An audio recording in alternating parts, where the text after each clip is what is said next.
Naquela manhã, Helena Duarte seria retirada da diretoria da própria empresa pelo pai, diante de todo o conselho. O que ninguém naquela sala sabia é que, se ela quisesse, poderia tirar a empresa dele dias depois. A sala de reuniões no prédio da Berrine estava silenciosa demais para uma segunda-feira.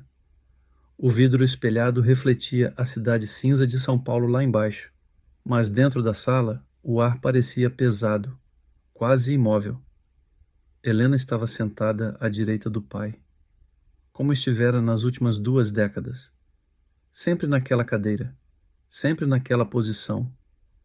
Ela entrou naquela empresa quando ainda era uma metalúrgica modesta no Ipiranga, com máquinas antigas e contratos pequenos.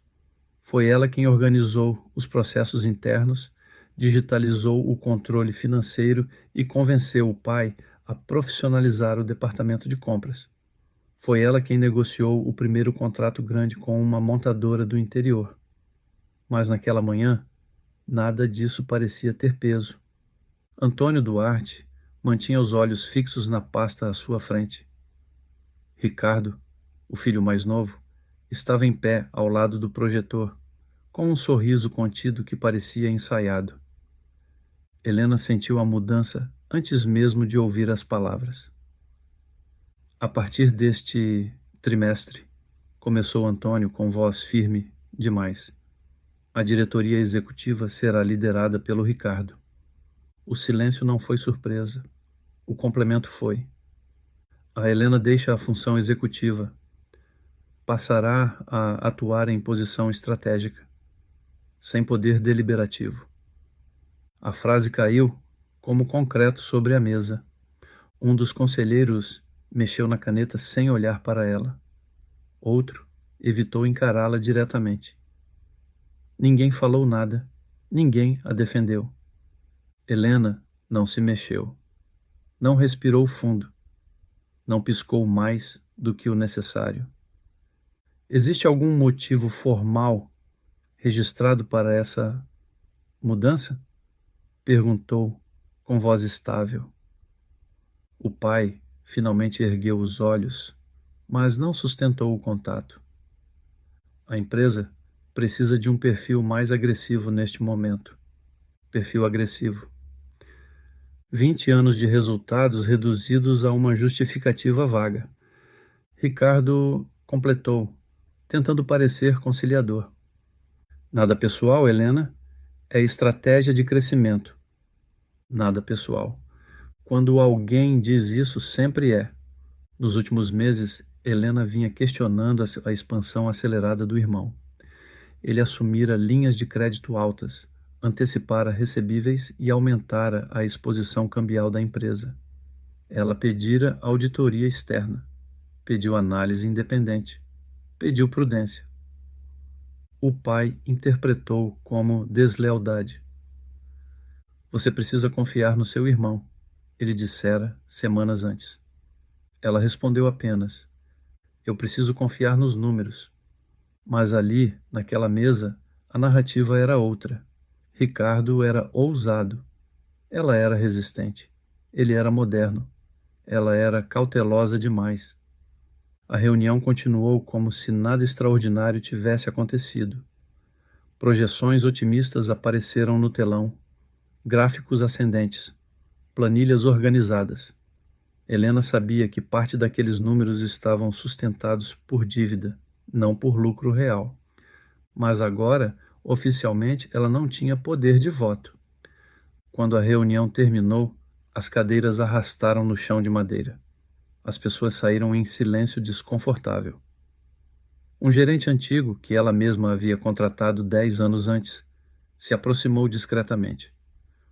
Doutora, eu não sabia que isso ia acontecer. Ela apenas assentiu.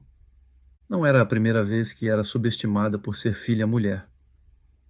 Mas era a primeira vez que era removida publicamente.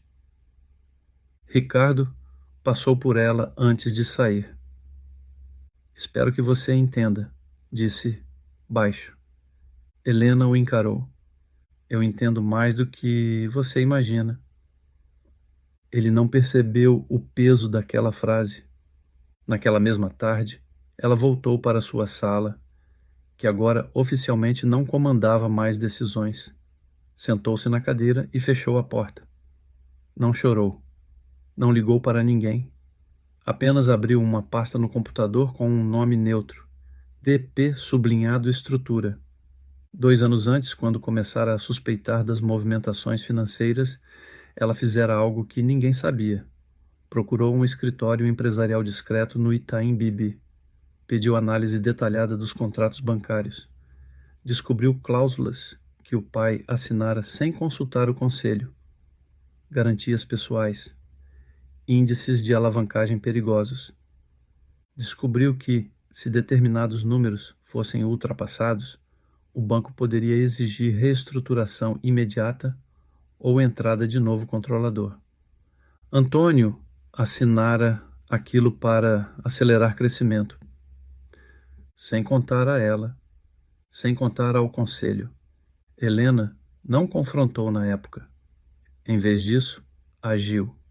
Criou uma holding, capital próprio, registro regular na Junta Comercial de São Paulo. Tudo absolutamente legal.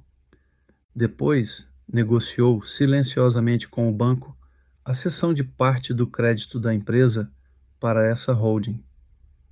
Cláusula clara: em caso de descumprimento financeiro, o crédito poderia ser convertido em participação societária majoritária.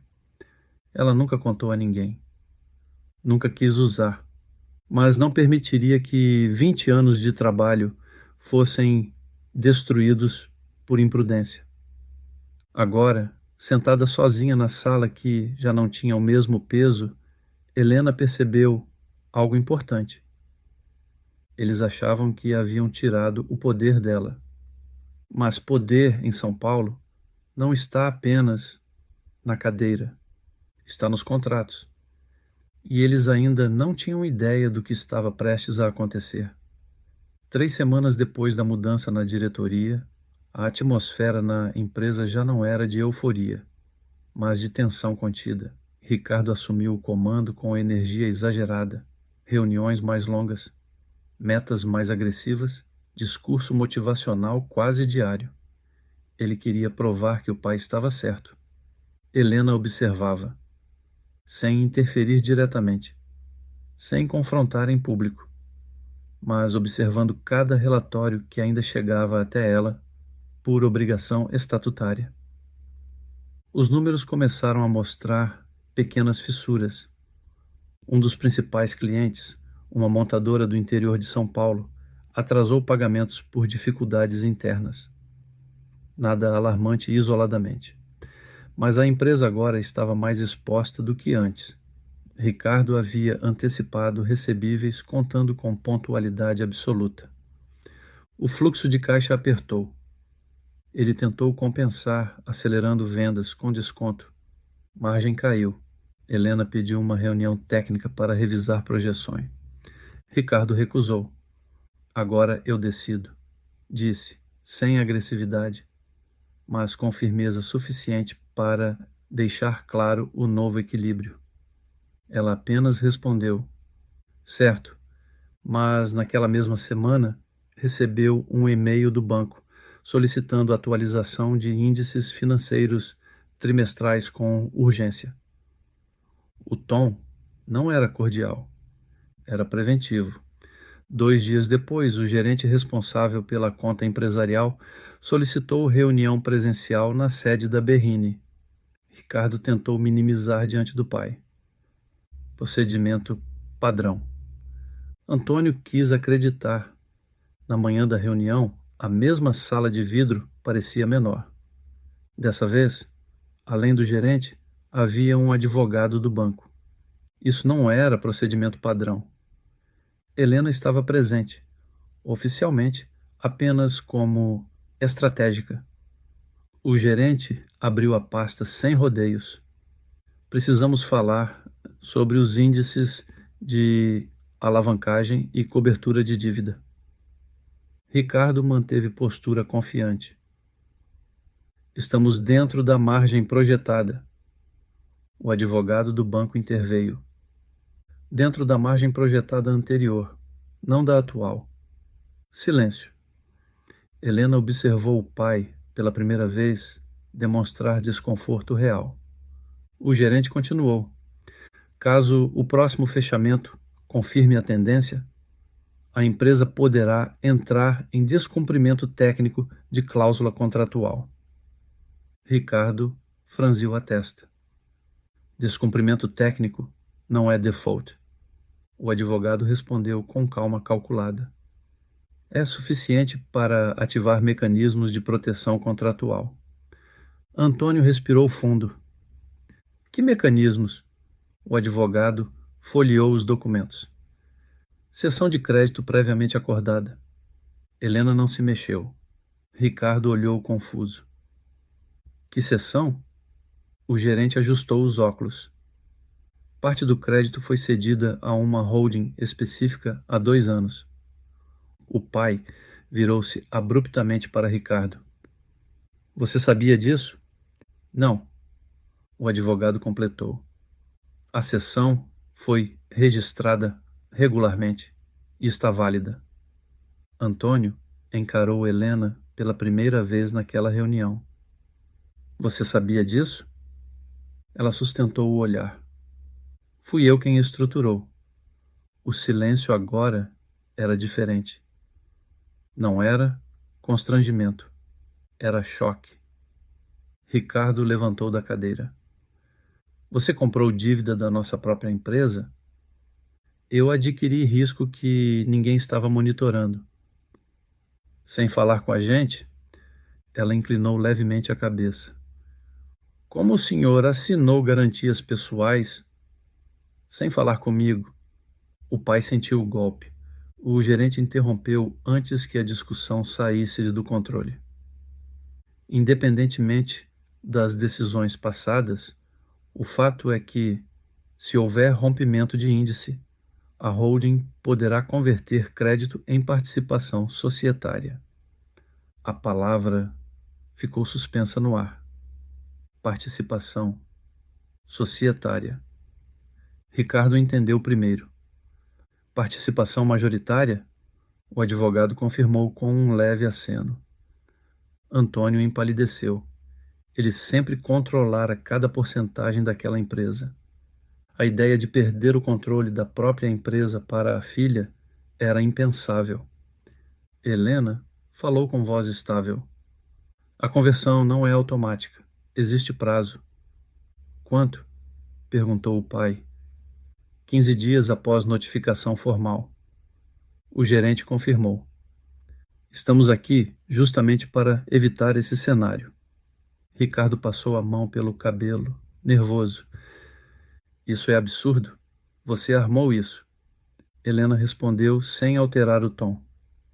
Eu criei uma proteção. Contra a própria família? Contra decisões imprudentes. O pai levantou-se lentamente. Você estava esperando isso acontecer? A pergunta tinha dor, não raiva. Helena respirou antes de responder. Eu esperava nunca precisar usar. A reunião terminou sem acordo claro. O banco concedeu prazo para apresentação de plano de reestruturação. 15 dias. Na saída, alguns conselheiros evitavam contato visual com Ricardo. Outros olhavam Helena com uma mistura de surpresa e respeito contido. No corredor, o pai a segurou pelo braço, discretamente. Na minha sala. Agora. Fecharam a porta. Ricardo ficou em pé, inquieto. Antônio encarou a filha como se estivesse vendo alguém que não conhecia. Você passou 2 anos escondendo isso. Eu passei 2 anos tentando evitar que isso fosse necessário. Você não confiava em mim? Ela respondeu sem hesitar. Eu não confiava no risco que estava sendo assumido. Ricardo explodiu. Você queria provar que eu era incapaz. Helena virou-se para ele. Eu queria que você fosse responsável. O pai caminhou até a janela.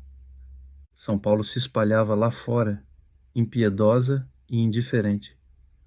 Se essa conversão acontecer, ele disse, ainda olhando para fora, o mercado vai saber.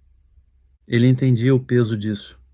Fornecedores, concorrentes, bancos. Perder controle significava fraqueza. Reputação, naquela cidade, era patrimônio invisível. Helena sabia. E sabia que tinha poder suficiente para mudar tudo. Mas também sabia que qualquer movimento errado destruiria mais do que salvaria. Ricardo falou mais baixo agora. O que você quer? Não era acusação, era pergunta real. Helena não respondeu imediatamente, porque aquela era a única parte que ainda não estava decidida. Ela tinha a cláusula, tinha a legalidade, tinha a vantagem estratégica, mas ainda precisava decidir se queria vencer ou reconstruir. E essa decisão definiria não apenas a empresa, mas o que restaria da família. Na manhã seguinte, a notícia não havia se espalhado oficialmente, mas o clima dentro da empresa já era outro.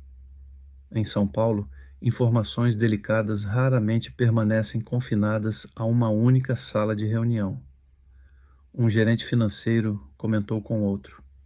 Um conselheiro ligou para um antigo parceiro. O mercado sente instabilidade antes mesmo de ela se tornar pública. Helena chegou cedo. Encontrou 2 diretores discutindo em voz baixa no corredor. Quando a viram, interromperam a conversa. Não era hostilidade, era cálculo. Ricardo convocou uma reunião extraordinária do conselho para aquela tarde. Ele queria apresentar um plano emergencial de reestruturação antes que o banco formalizasse qualquer notificação. Na sala, a tensão era palpável. Ricardo iniciou a apresentação com firmeza. Falou sobre renegociação de prazos, corte de custos, venda de ativos não estratégicos.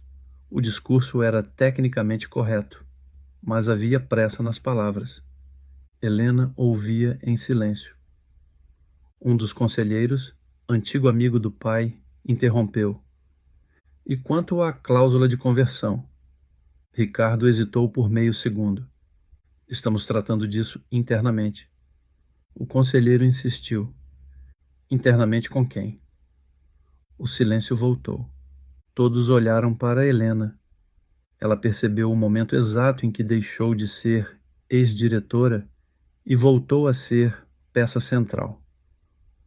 A cláusula não será executada automaticamente, disse, com voz controlada. Existe prazo e existe margem para negociação. Outro conselheiro perguntou. A holding está sob seu controle exclusivo? Está, respondeu. Alguns trocaram olhares discretos. Aquilo mudava completamente o equilíbrio de poder. Antônio mantinha os braços cruzados, em silêncio.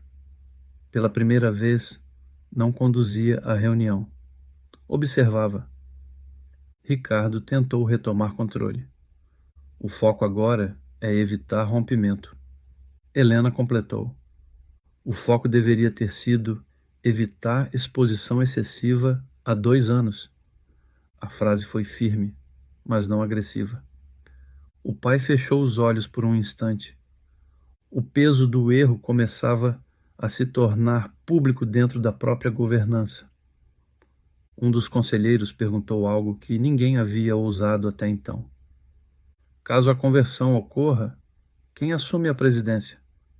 Silêncio absoluto. Helena respondeu sem elevar o tom. A estrutura societária prevê maioria votante para a holding. Ricardo respirou fundo, encarando a mesa. Aquilo não era mais disputa entre irmãos. Era sobrevivência institucional. A reunião terminou com uma decisão provisória. Apresentar plano formal ao banco em 5 dias e buscar aporte emergencial. Mas aporte exigia confiança. e confiança exige estabilidade. Naquela noite, a notícia finalmente vazou para um fornecedor estratégico. Nada oficial, mas suficiente para gerar desconfiança. Um e-mail solicitando garantias adicionais chegou antes da meia-noite. Ricardo perdeu o sono. Antônio também. Helena permaneceu acordada por escolha. Ela revisava os documentos da holding. As cláusulas eram claras. A legalidade era sólida. Não havia brecha. Mas a questão que a mantinha desperta não era jurídica. Era moral. Se executasse a conversão, salvaria a empresa da exposição bancária. Assumiria controle, impondo governança profissional definitiva, mas destruiria a autoridade do pai publicamente. Ricardo seria marcado no mercado como gestor que perdeu a empresa do próprio sobrenome. Em São Paulo, esse tipo de marca não desaparece. Na manhã seguinte, o banco enviou comunicação formal. Não era ainda o rompimento, mas era aviso de monitoramento intensificado. O prazo corria. Ricardo procurou Helena no final do dia, sem arrogância, sem plateia. Você vai fazer isso? Ela não fingiu não entender. Eu ainda não decidi. Se você assumir, o mercado vai interpretar como golpe interno. Se eu não assumir e a empresa quebrar, o mercado vai interpretar como incompetência coletiva. Ele passou a mão pelo rosto, exausto. Eu queria provar que conseguia. Ela respondeu mais suave do que antes. Eu queria que você conseguisse. Aquilo o atingiu de forma diferente. Não era rivalidade pura, era frustração compartilhada. Mais tarde, o pai chamou os dois para conversar. Sem advogados, sem conselheiros. A sala parecia menor do que nunca. Antônio falou com voz menos firme que de costume. Eu errei ao acelerar demais. Eu errei ao não ouvir. Mas essa empresa é o que sustenta centenas de famílias. Ele olhou para Helena. Se você assumir controle formal, você garante estabilidade? Ela respondeu honestamente. Eu garanto disciplina. Estabilidade depende de mercado. E garante que não vai me afastar? Ali estava a verdadeira pergunta. Não era sobre dinheiro. Era sobre poder. Helena demorou para responder. Eu garanto governança. Se quisesse vingança, já teria executado. O pai absorveu a frase. Ricardo falou baixo. Se ela assumir, eu fico como o quê? Helena olhou para ele. Como diretor operacional. Se quiser aprender gestão de risco de verdade. Não foi humilhação. Foi proposta. O silêncio que se seguiu era denso, mas diferente. Não era guerra. Era transição. O prazo do banco estava a 3 dias do limite. O plano apresentado por Ricardo reduzia a exposição, mas não o suficiente para garantir folga confortável. O conselho pressionava por decisão. Alguns já defendiam conversão imediata para evitar qualquer mancha pública futura. Helena percebeu que, se não assumisse o controle narrativo, alguém assumiria por ela. Na última reunião, antes do prazo final, todos estavam presentes. O banco aguardava resposta formal. Helena pediu a palavra. A conversão pode ser executada amanhã. Os olhares se fixaram nela. Mas não será. Ricardo ergueu a cabeça. Antônio ficou imóvel. A holding concederá carência adicional de 90 dias, com 2 condições irrevogáveis. Ela deslizou 2 documentos sobre a mesa. Primeiro, auditoria externa independente imediata. Segundo, novo acordo de cotistas estabelecendo diretoria compartilhada com voto qualificado para decisões financeiras acima de determinado valor. Um dos conselheiros perguntou: "E se não aceitarmos?" Ela respondeu sem alterar o tom: "A conversão é automática no dia seguinte ao prazo." Não havia ameaça na voz. Havia fato. Antônio olhou para os papéis por longos segundos. Depois, levantou os olhos para a filha. Pela primeira vez, não viu adversária. Viu sucessora. Não porque tomou o poder, mas porque poderia tomar, e escolheu não destruir. Ele assentiu. Está aprovado. Ricardo demorou um instante.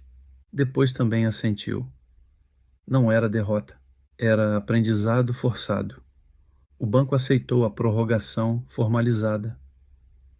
O mercado não soube dos detalhes. A crise não virou manchete, mas dentro daquela empresa, a hierarquia mudou para sempre.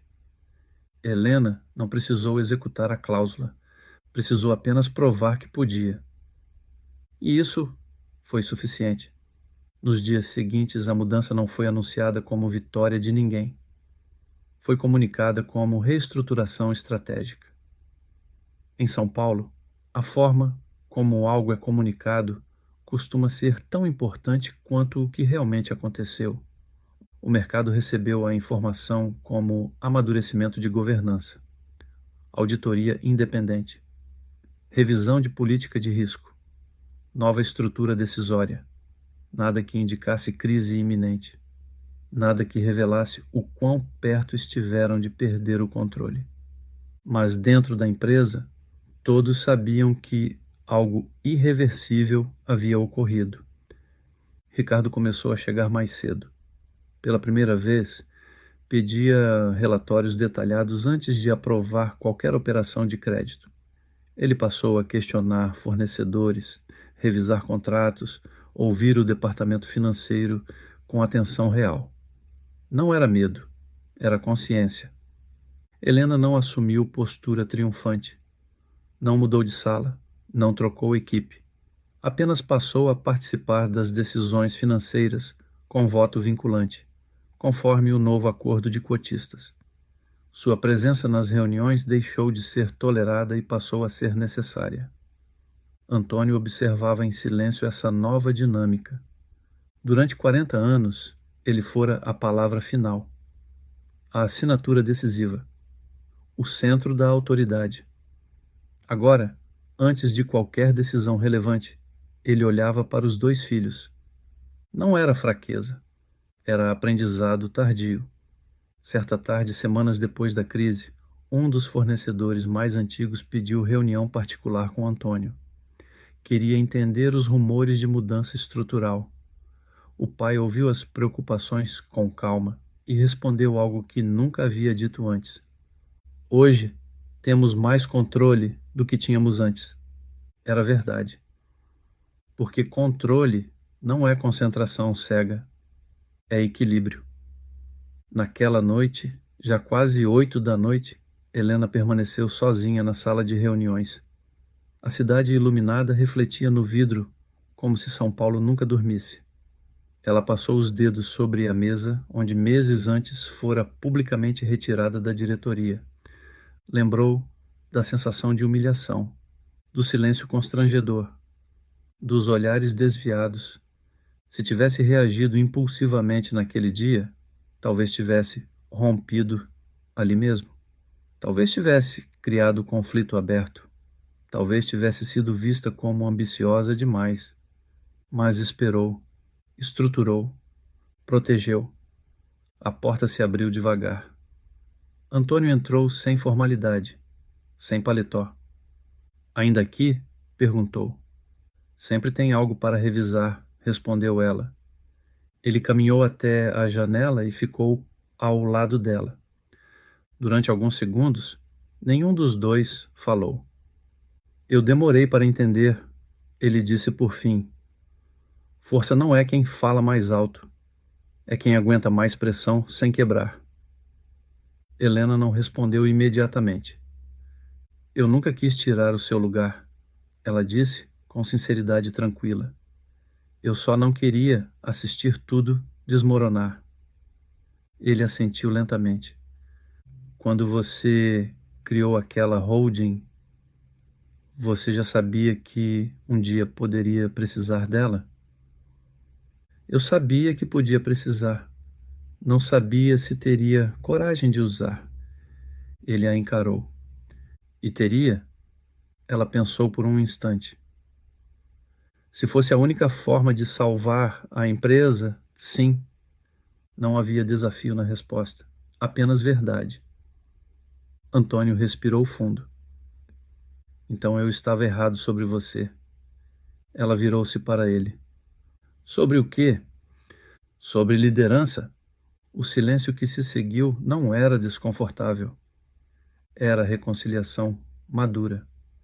Dias depois, na primeira assembleia formal após a reestruturação, Antônio abriu a reunião de forma diferente. Em vez de anunciar decisões prontas, apresentou relatórios da auditoria.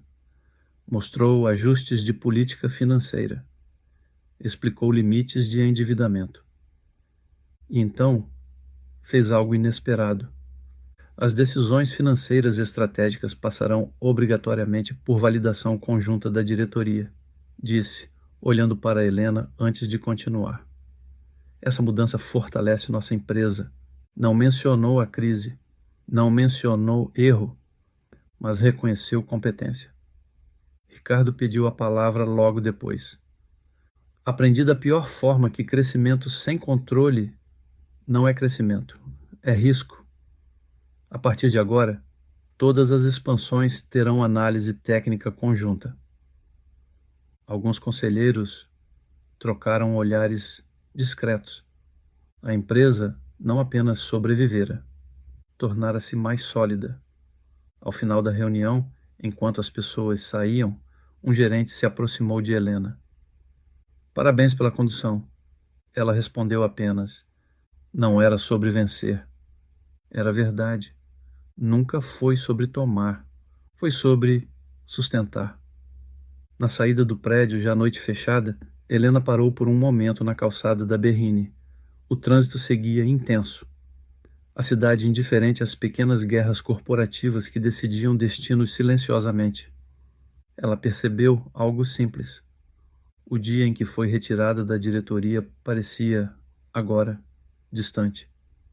Não porque a dor tivesse sido apagada, mas porque ela havia transformado humilhação em estrutura. Não precisou destruir para provar. Precisou apenas estar preparada. E naquela empresa, dali em diante, ninguém confundiria prudência com fraqueza. O poder não estava mais concentrado. Estava equilibrado. E pela primeira vez, ninguém ali podia ignorá-la.